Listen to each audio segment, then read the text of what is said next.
Kita lanjut sekarang penyebaran biji. Ya, jadi bagaimanakah biji dari buah itu bisa menyebar di seluruh permukaan bumi? Ya, ini ada beberapa faktor pembawa itu. Nah, macam-macam penyebaran biji. Yang pertama adalah anemokori. Anemokori, anemo itu angin. Ya, kalau kemarin kita kenal anemogami, ya, sekarang anemokori. Anemogami itu penyerbukan ya, yang disebabkan oleh angin, anemogami. Kalau sekarang anemokori, ya, ini penyebaran biji oleh angin. Nah, ini ciri-cirinya. Biji yang bisa disebarkan oleh angin itu bijinya kecil, ringan, dan bersayap.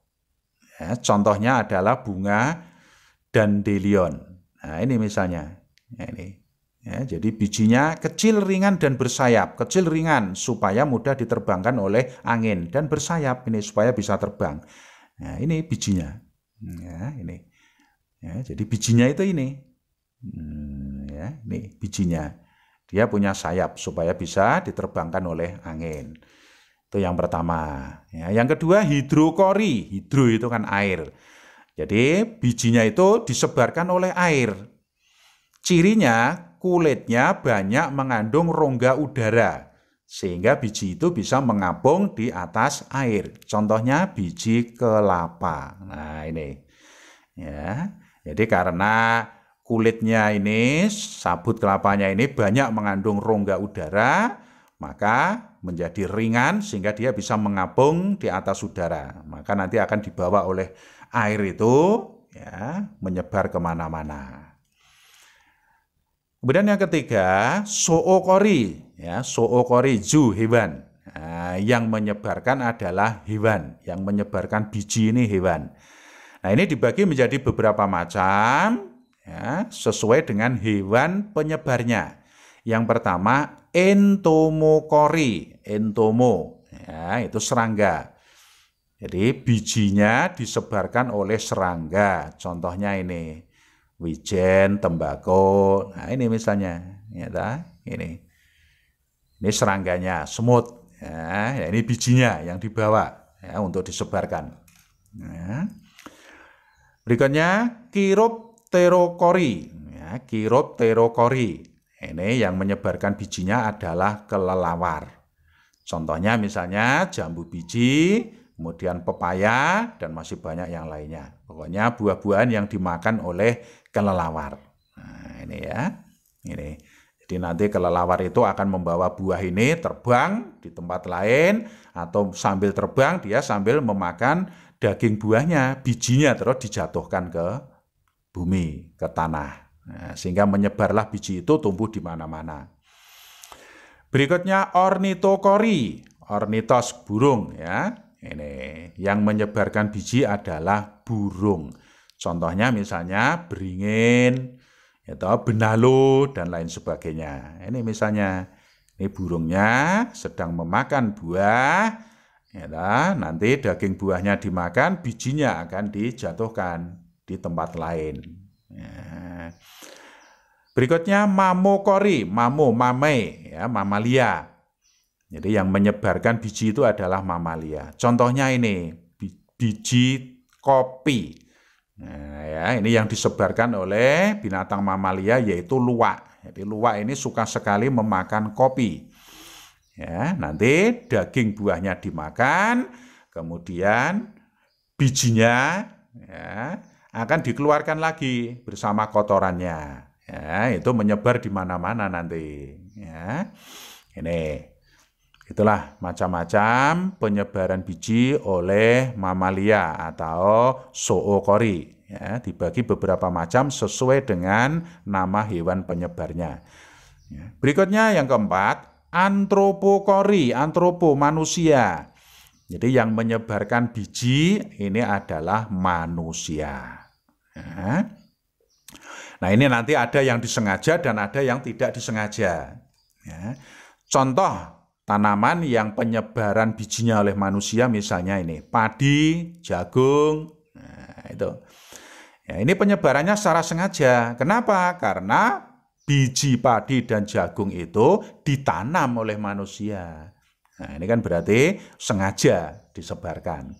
Kemudian contoh yang tidak disengaja penyebaran bijinya misalnya rumput. Nah, ini ya, rumput misalnya. Jadi bijinya nempel di pakaian atau di kaos kaki atau di celana. Misalnya pada saat kita sedang upacara di lapangan. Nah, kaos kaki kita ditempeli biji-biji ini kaos kaki.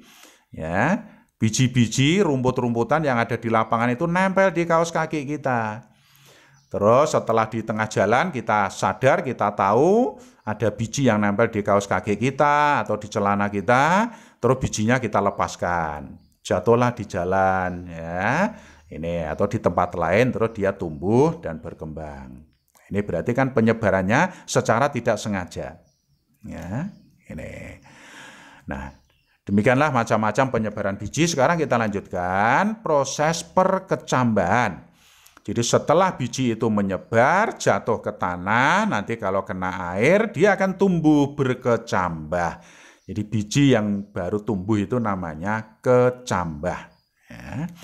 Nah, sebelum biji itu tumbuh, biji itu mengalami masa dormansi dulu.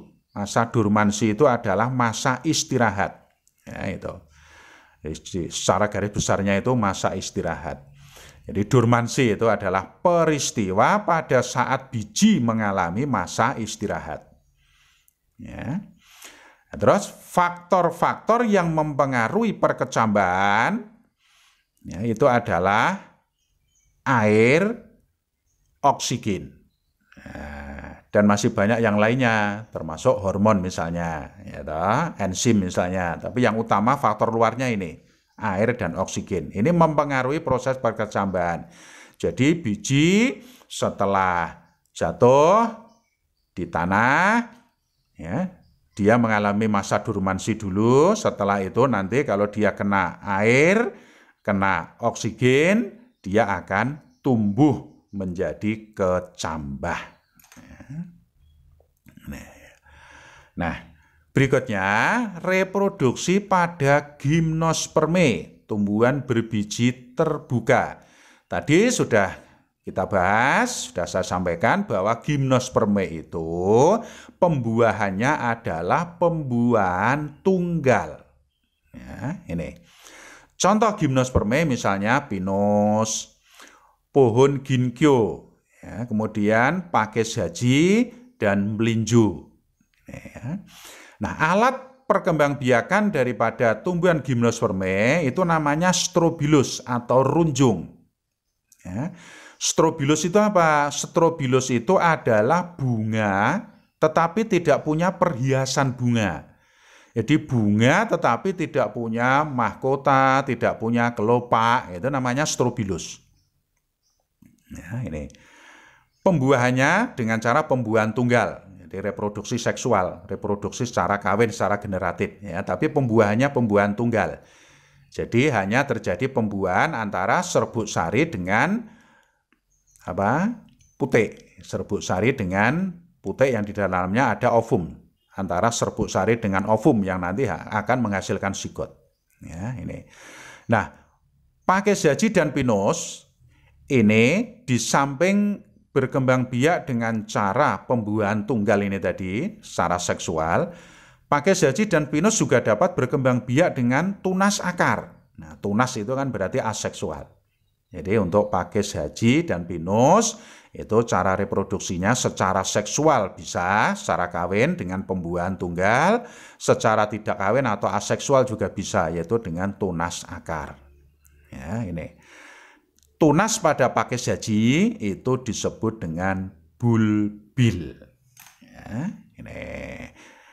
Nah, contoh daripada reproduksi gimnosperme yaitu dengan pembuahan tunggal, atau contoh daripada tumbuhan gimnosperme tadi adalah melinjo ini, ya. Nah, ini tanaman melinjo. Ya, tanaman melinjo yang reproduksinya dengan pembuahan tunggal, melinjo. Ini termasuk gimnosperme, jadi tumbuhan yang berbiji terbuka. Jadi bijinya tidak ada di dalam buah, bijinya bisa kita lihat ya, secara langsung. Ya. Bunga daripada gimnospermae tadi namanya adalah strobilus. Nah, ya, ini adalah strobilus betina, ya, atau bunga betina pada melinjo.